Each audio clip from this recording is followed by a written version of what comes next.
Hey guys, my name is Shravya Gunipudi and you're back on Almost Destiny.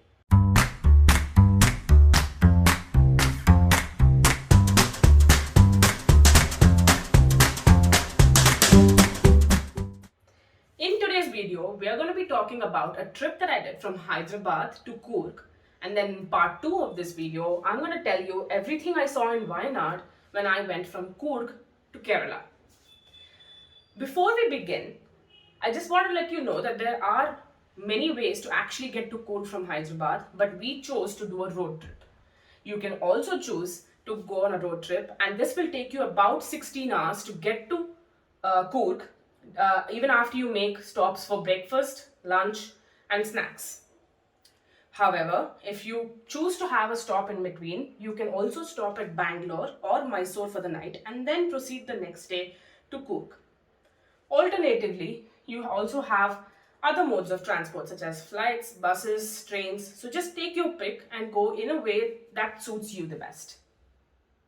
So this is about my journey, and I started off at around 5:30 a.m. from Hyderabad and reached Coorg around 7 p.m. This was something that I had planned to do for such a long time, but it wasn't possible because of the pandemic. So the moment I saw an opportunity, this was the first destination I had in mind. So there are broadly two kinds of places that you can stay in when you're going to Coorg. The first is obviously hotels, and then the second is coffee estates. I did not stay in a coffee estate, but I did stay in quite a few hotels, and I can tell you briefly what I thought about each of them. So starting off, we'll start at Madikeri, which is underneath Coorg, and that is where my first hotel was. It's called Hotel Casita, and I have to tell you, it is very beautiful when you see it and as you enter it. So, about the rooms, it depends on the type of rooms that you take. There are those independent establishments that you find with surrounded by lush greenery, and then there is this one small building in which you get hotel rooms in each floor as well. So you can choose which type of room you want and what kind of room you're willing to take, and depending on that, your experience is going to vary vastly. They have a swimming pool in the front, out in the front, and that is also very beautiful to watch, and it's surrounded by greenery. So overall, it has a very peaceful, calm vibe around it. And if you're staying in one of those independent establishments, you can also go on a walk around with greenery surrounding you. So that was also very beautiful. But do remember, if you're going to choose the building, which is again within the casita premises, you're going to have to stay on one of the ground first or second floors. And I will say that having stayed there, the experience is not as great.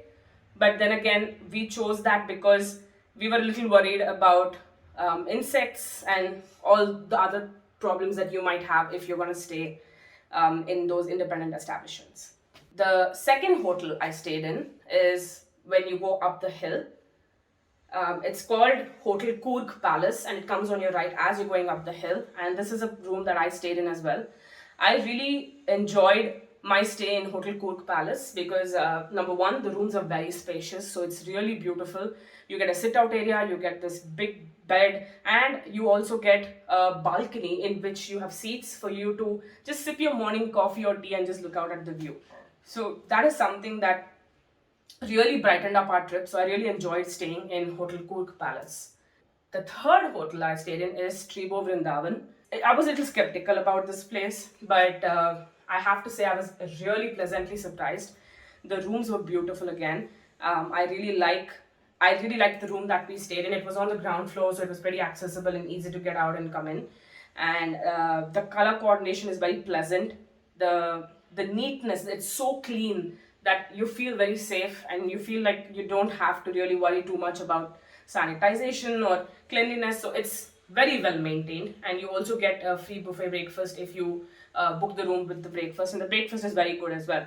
Everything is prepared by them within the hotel, so it has that homely vibe to it that I really enjoyed. So this is the third place that I stayed in. Now, comparatively, I would recommend Tribo Vrindavan or Hotel Coorg Palace simply because it is so much closer to all the sightseeing places such as Raja Seat, Abbey Falls. So you don't really have to travel a lot. But if you're going to stay in Hotel Casita for the experience of, being closer to wildlife, then I would recommend that you plan your tasks and your days a little ahead, because you will have to go up the hill every single time that you want to see something from Coorg. Now that we're done with hotels, let's talk about the sightseeing places. The first one on my list is Raja's Seat and Viewpoint. Why I really love this place is it almost feels like you're seeing three tourist spots at once, and that felt really nice, because the first thing you will notice is you will have to walk through a park to go in towards Raja's Seat and the Viewpoint. And the park itself is very cute with 3D sculptures of like snakes and elephants, and it's a very sweet place to take photographs in, because it has a lot of flora and fauna as well. And as you walk through the park, you will see a structure which is the Raja's Seat, and this is where the Rajas used to sit and look out at the view below. And the view in itself is spectacular. It's really breathtaking, and especially if you're going to go towards winter season or during a light drizzle, I think it's a great place to just sit, relax, and unwind. It feels so pleasant. It has that aura of meditating or doing something that just feels like you're taking all your stress away. So this is a place where we really enjoyed going to. And right opposite to that, you have a lot of vendors selling bhel puri and masala mango or pineapple chaat. And that's also a nice thing to experience there, because the weather is so cold and this is a little spicy, and it's just a great blend. A little after Raja's Seat, you have a restaurant called Mayura Valley View. The the nice thing about this restaurant is you have outdoor seating if you manage to go a little early, say around 12:30 for lunch or maybe 7:30 for dinner. You will find that you can sit outside and see the entire view of Coorg while you're eating. I do recommend that you do this, because it is an experience in itself. Moving on, the next place I'd like to talk about is Abbey Falls. And having been to Coorg a couple of times before, this is the one spot that I'd never miss, because every time I go, it's in a different season, and throughout the year I've noticed that these waterfalls are constantly running. So you are not going to be disappointed, because you're definitely going to see a waterfall. Now, they have a designated parking space, after which you'll have to go down around 250 to 300 steps. So if you're traveling with elders, just this is something that you need to be watchful about. As you go down the steps through this beautiful forest-like environment, you'll start hearing the bubbling of the waterfall, and that feeling is so euphoric. So as you go down these steps, you'll start seeing the waterfalls, and you can get closer to it and just enjoy the beauty of it. Another thing that you can see is a little dilapidated bridge on its right. I was very fascinated by this bridge, because though you can't use it to go across, it just felt so natural, and it had this rustic, earthy vibe to it. So I really enjoyed it, and that's why I also captured a few good shots of it. Moving on, another place that we really enjoyed was called Mandalpatti Peak. So you have a jeep service that lets you go up these rocky terrain and go to the peak of Mandalpatti. The best thing about this is just how scenic everything looks, and the amount of trek required is absolutely minimal. It's probably a 5 to 10 minute walk up, and then you get to see the entire peak in front of you. It's really great to take photos, just sit and think about nature. And for you artists or photographers out there, it's a nice spot to definitely check out. So this is something that we did, and I took some cool photos as well. So this was a fun thing to do, which is around probably an hour or two long. But the jeep ride is mandatory. They do not allow private vehicles up anymore. So that's with a good reason, because the road to this peak is so rocky. I don't think it's safe for private vehicles to go anyway. Another spot that we went to was the Tadi Andamol Peak. This is a trekking point, and it is for trekking enthusiasts as well as anybody who's at the beginner level of trekking. It was my first serious trek, and I had a blast. It's a beautiful path covered with multiple terrains, a lot of it going uphill, some of it going downhill, and then this rocky structures for about a couple of kilometers that you'll have to just do climbing of. So you have a mixture of everything, and you have a mixture of environments because there are thick dense forests that you go through, and then there is this light open areas that you go through as well. So you get to enjoy both sides of it, but be careful about which season you're going in. If it's monsoon, then you are going to encounter leeches and probably some other insects, so it's always better to carry bug spray and be wary of the insects that are around you. Moving on, we also went and saw Golden Temple. And before I get to that, let me tell you that whatever places we discussed so far are on top of the hill in Coorg, and there are a few other places to visit as well, such as the Dubai Elephant Camp that you can go and see elephants at. But other than that, when you come downhill to Madikeri, you get to see other beautiful sights. And these are some that we are going to talk about now. And the first, like I mentioned, is Golden Temple.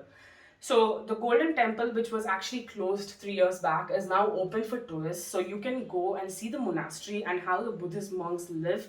You can see the Golden Temple, their way of prayer, and the lush greenery that is surrounding it. This was a must visit in my case. I would definitely recommend it because it's just so unique. It's not like the usual temples that you see or the usual religious places that you see. It's something different that you get to experience, and you're allowed to take photographs and videos, so you can do that as well. It was overall a very lovely experience, and it's so colorful, and so it's like a mini garden and a few temple structures situated in one entire area. So it gives you that spirituality and peacefulness, as well as you have the beauty of the lush greenery. So all in all, it was a great visit. Right outside the Golden Temple, you have a Tibetan market, and that brings me to the next phase, which is shopping. So there are three main shopping spots in Madikeri, which is beneath Coorg, and the first one is this Tibetan market. So you will notice that you get a lot of fancy items here, and it's just a short walk. It's like an L-shaped market, but you get so many shops and a lot of unique items, and these Japanese fans, which I got a load of, by the way. So it's a fun little shopping complex if you want to pick up some souvenirs or take something back home. A little further from this shopping complex is the Madikeri complex. So this is the complex in which you get all sorts of Coorg specialty, which is spices, chocolates, handmade soaps. So these are the three items that you get in abundance, and this is the little shopping complex called the Madikeri Shopping Complex, which is right opposite Hotel Casita. You can go in there and you can buy whatever you want to take back home with you, but you can also have a lot of food because they have these food stalls in the center, and if you have kids, you can take them to that amusement park within the same shopping complex. It's like a miniature adventure park. And then the third shopping area that I wanted to talk to you about, and this is something that I didn't get to go to because it was too late. It's a clay market. It's right outside this Madikeri shopping complex, and it goes in like a stretch across the street as you're driving by, and you see all these clay pots and clay items that they're selling on the street. If you like such handicrafts and such items, then I definitely say go and take a look, because it was all very beautiful to look at, and I wish I could have gone. So these are the three shopping structures that you can go to. Now coming to timings, Coorg is a place where everything ends a little early, and with right reason, because there's a lot of forest area around it, and it gets dark really quickly. So the Tibetan market closes at 6:30, and most sightseeing places close around between 5 and 6 p.m. So I would recommend complete all the sightseeing. You can do the Madikeri shopping complex at the end because that's open till around 8:30 p.m. So you will have some time to explore and take souvenirs back. But I'd say do the sightseeing first and then come back to this. Now, another thing that you need to remember is there are a lot of food stalls, and you can get so much of food in multiple places. I wouldn't say that I would recommend one particular hotel, but if you're into trying different cuisines, you can try the Tibetan restaurant that is situated around the Golden Temple. They have a couple there, and you can just try something new. But other than that, the common food is available in every single restaurant nearby, so you can just have anything you want wherever you want and We ate in quite a few different places, never repeating one, and it was all very decent. So we really enjoyed it. Um, they do have some Coorg specialty items. This is mainly pork and chicken, so you can get a lot of pork and chicken here. And if you'd like to taste a specialty from Coorg, then I'd say try these out for sure. One last point that I wanted to talk about is souvenirs. So this is something that we started doing whenever we increased our travel, which is to bring back a fridge magnet from every place we go to and just put it on our fridge back at home. It's like a cute, fun thing to do, and you could pick your something that interests you and bring something back as a memory of that trip. So this is just something that I thought I'd share with you guys because it was fun, and we had a lot of enjoyment in trying to find something to bring back, and fridge magnets just happened to be our thing. So there you have it. This is a comprehensive review of Coorg and all the places I've visited. The next video is going to be about Wayanad, and that is going to be spectacular because I loved Wayanad. It's probably one of the best places I've visited in my life, and I'm very excited to show you guys everything that I've seen there. But until then, stay tuned.